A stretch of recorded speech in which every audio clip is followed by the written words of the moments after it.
ललिता कुशवाहा रामपुरा डेरा जिला उन्नाव से दस्तवेज हुआ हो गई है। आपके पुत्र अमित कुमार आपका इंतजार।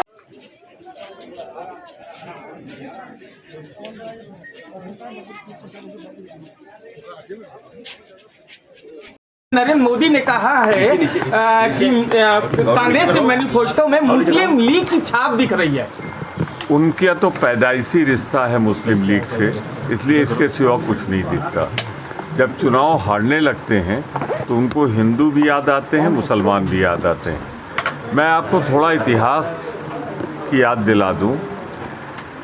श्यामा प्रसाद मुखर्जी जी जो सर्वोच्च नेता थे अपने काल के भारतीय जनता पार्टी के, वो सिंध सरकार और पंजाब की सरकार, बंगाल की सरकार, दो सरकारों में तत्कालीन मंत्रिपरिषद में ये शामिल थे। मैं फिर बता दूं, श्यामा प्रसाद मुखर्जी सिंध प्रांत और बंगाल में मंत्रिपरिषद के साथी हैं। फिर आपको याद दिला दूं, याद करिए, भारतीय जनता पार्टी के राष्ट्रीय अध्यक्ष लाल कृष्ण आडवाणी जी पाकिस्तान गए, वहाँ जिन्ना की मज़ार पे गए, फूल चढ़ाए, ठीक किया, पर वहाँ उन्होंने सबसे बड़ा सर्टिफिकेट दिया आडवाणी जी ने कि जिन्ना सबसे बड़ा सेकुलर था।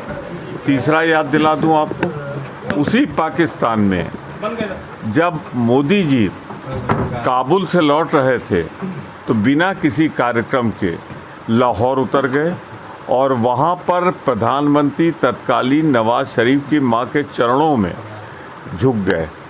और यही नहीं, उन्होंने बिन बुलाए जाकर कुछ ऐसा किया कि कुछ ही दिन बाद कश्मीर में हमारे एयरपोर्ट पर, पठानकोट पर आक्रमण हुआ, जो कभी नहीं हुआ था। अरे कांग्रेस की बात ना करो मोदी जी, अपना दामन देखो, अपने गिरोबान में झांक के देखो।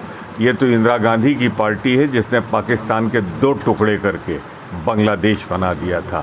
आप तो चीन के सामने आंख भी मिला के बात नहीं कर पा रहे हो। लद्दाख में वो सैकड़ों वर्ग किलोमीटर में आज भारत की सेना वहाँ पर गश्त नहीं कर पा रही है, जबकि 21 जवान उसने हमारे शहीद किए, पर आप आंख मिला के बात नहीं कर पा रहे। अमेठी और रायबरेली में क्या प्रियंका गांधी और राहुल गांधी की उतरने की उम्मीद है?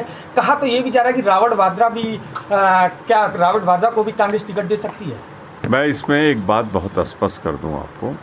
परंपरागत रूप से रायबरेली और अमेठी गांधी परिवार की सीट रही है। राजीव जी, संजय जी, सोनिया जी, राहुल जी, वहाँ पे इंदिरा गांधी, सोनिया गांधी, सभी लोग चुनाव लड़ते रहे, फिरोज गांधी साहब चुनाव लड़ते रहे। तो मैं सिर्फ इतना कहना चाहता हूँ, ये 2 सीटें परिवार की हैं, परिवार पर छोड़ दी गई हैं और बहुत जल्दी आपको जो चाहते होंगे उनको उम्मीदवार के रूप में घोषित हो जाएगा, उसमें कहीं कोई दुविधा नहीं है।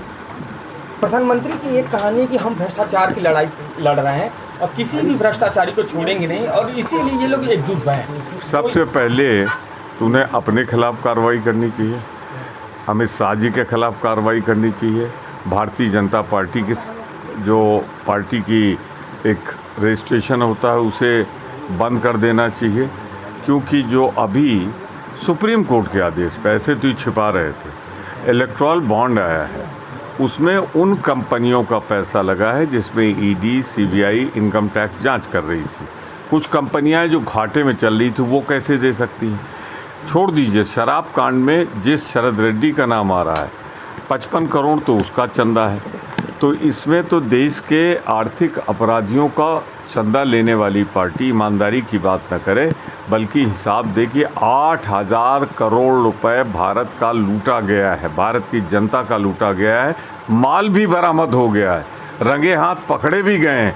उसके बाद बेशर्मी से अगर भ्रष्टाचार से लड़ने की बात कर रहे हैं तो सबसे पहले इसका हिसाब दे देश की जनता को, जो इलेक्ट्रल बॉन्ड में 8,000 करोड़ आए। कांग्रेस के कई नेता इस समय जो पुराने साथी रहे छोड़ के दूसरी पार्टियों में जा रहे हैं। देखो भैया, विपक्ष में रह के कलेजा चाहिए, हिम्मत चाहिए, साहस चाहिए सत्तारूढ़ दल, वो भी बीजेपी जैसी पार्टी से लड़ने के लिए। जो कमज़ोर दिल के हैं या जो जैसे भ्रष्ट थे अब देखिए ना महाराष्ट्र में क्या हुआ है, जिनको एक दिन पहले भोपाल में प्रधानमंत्री जी बोले 3 दिन पहले कि 1,40,000 के घोटालेबाज हैं, उन्हें महाराष्ट्र में सरकार में शामिल कर लिया और वित्त मंत्रालय दे दिया ईमानदार लोगों को। तो ये मोदी जो कहते हैं करते नहीं। आप बताओ 2 करोड़ रुपए प्रतिवर्ष नौकरी पे बात नहीं करते, 20 अब तो 10 साल में 20 करोड़ होनी चाहिए थी। बेरोजगारी की बात नहीं करते, महंगाई 10 सालों में कई प्रतिशत बढ़ गई है। कहाँ है हमारा 35 रुपये वाला पेट्रोल डीजल, कहाँ है हमारा डॉलर और रुपया का मुकाबला कि 30-32 रुपये पे पहुंचा देंगे। तो मोदी जी की तो आजकल सामने हार देख के जवान लड़खड़ा रही है। अब वो क्या बोल गए सहारनपुर में, लड़कियों की नक्काशी कराएंगे, मतलब लकड़ी की जगह लड़की बोल रहे हैं। हेलीकॉप्टर से लैंड नहीं कर रहे हैं, कहते हैं हेलीकॉप्टर से मैं बाई रोड आ रहा हूँ। तो सामने पराजय देखकर ये सारी हरकतें हो रही हैं। ये भ्रष्टाचार के बात तो न करें, जिसने 8,000 करोड़ रुपए देश के पैसा चोरी करने वालों से लिया हो, आर्थिक अपराधियों से लिया हो, उसको तो बिल्कुल ही हिम्मत नहीं होनी चाहिए ये बात कहने की। उत्तर प्रदेश में कितनी सीटें जीतने जा रही है गठबंधन? माँ विंध्यवासिनी की कृपा रहेगी, जिनके चरणों में बैठ के मैं बोल रहा हूँ, तो हम इतनी सीटें जीतेंगे कि हम सरकार बना सकें महागठबंधन की भारत सरकार। तृणमूल कांग्रेस आपका गठबंधन नहीं है, उत्तर प्रदेश में तृणमूल कांग्रेस ने 1 सीटें दी हैं, क्या उसके खिलाफ कांग्रेस अपना प्रत्याशी उतारेगी तृणमूल के खिलाफ? किसने कहा आपसे कि इंडिया गठबंधन में तृणमूल कांग्रेस शामिल नहीं है या आम आदमी पार्टी शामिल नहीं है? ठीक है, बंगाल में हमारा सामरिक दृष्टिकोण से, राजनीतिक दृष्टिकोण से अलग अलग लड़ना उचित था।